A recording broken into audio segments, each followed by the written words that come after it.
question has been asked to us, to me in particular, what are my feelings? What are our feelings as a movement for multi-party democracy concerning the dissolution of the Ministry of National Guidance and Religious Affairs? And I think the reason why a lot of the people are asking us is because MMD is behind the pronouncement of the declaration of Zambia as a Christian nation. However, as a minister of the gospel myself, I wish to address myself to this very critical debate. I have made it extremely clear as a minister of the gospel, first of all, before I talk about the political aspect, that Christianity does not consist in a ministry. Christianity does not consist in singing a hymn. Christianity does not consist in building a church.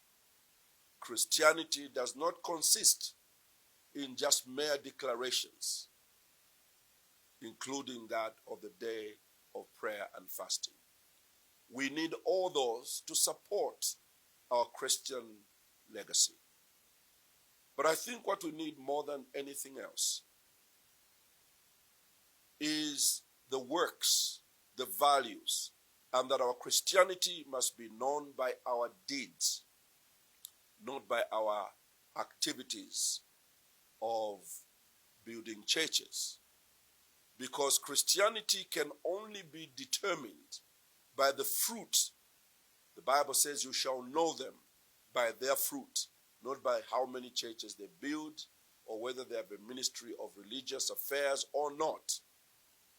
We have some concerns about the Ministry of Religious Affairs.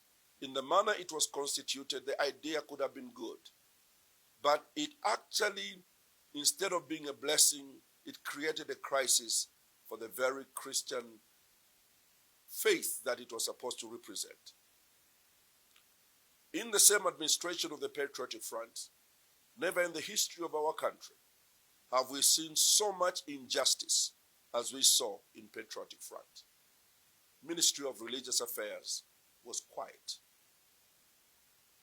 I don't think since independence we have seen so much mistreatment of those who are not part of government or in the opposition as we saw in the Patriotic Front.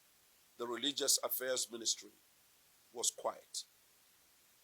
In the past 10 years, we've seen the brutalization and also the gassing of individuals, and yet the religious ministry was mute. The religious ministry was now considered as a unit that supported the atrocities of the last 10 years.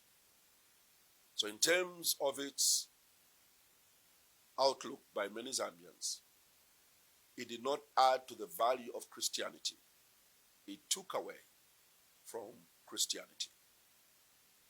Therefore, not having it as one of the line ministries directly does not make Zambia any less of a Christian nation than it ought to be. Our challenge to this new government is to stay by their words that judge us by our deeds and not by our oratory. We support that stand. We support the stand where the country can start to execute justice where there is injustice. It's the only way that we're going to be known as a Christian nation. Not because it's in our constitution, not because we have many churches, but because we value the virtues of Christianity. Love for one another, forgiveness, justice for both the poor and the rich, and ensuring that there's equitable delivery of goods and services to all Zambians, regardless of tribe or gender. So for us, we do not think that the absence of the religious ministry reduces our potency of being a Christian nation. I think this government must demonstrate in their acts that Christianity is the basis for the decisions we make as a nation.